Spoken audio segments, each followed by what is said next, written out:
La CGT l'accuse de fuir. Tu n'es qu'un lâche, Lucas Demeo, déclare la CGT.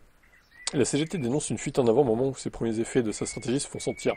Un nouvel épisode qui illustre une fois de plus la fracture persistante entre une gouvernance tournée vers la performance financière et les représentants du personnel inquiet pour l'avenir industriel et social du constructeur.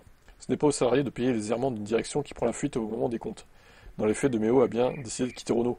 Le constructeur automobile a officialisé la démarche. Donc il va partir à mi-juillet. Ça, on l'avait vu.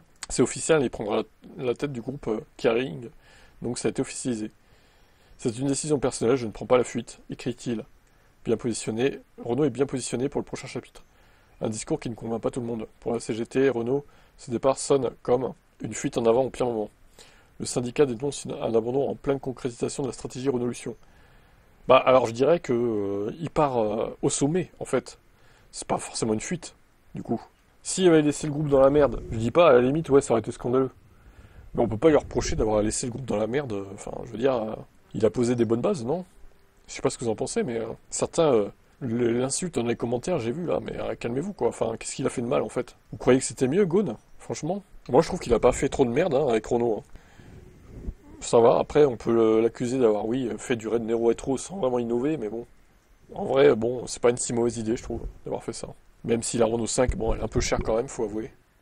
Dans un communiqué virulent, la CGT fustige des choix industriels aux conséquences lourdes, risque de délocalisation vers l'Espagne et la Chine, recul de la production française, fragilisation de la filière électrique. La promesse d'un renouveau fondé sur l'électrique Made in France semble déjà s'éroder. L'ingénierie française est elle aussi en ligne de mire. Des projets majeurs comme la future Twingo électrique sont désormais développés hors de l'Hexagone. Ouais, ça je suis d'accord, c'est un peu dommage. Arrivé en 2020, alors que Renault accusait des pertes historiques, Demeo aura pourtant redressé les comptes et relancé l'image du groupe avec des modèles comme R5.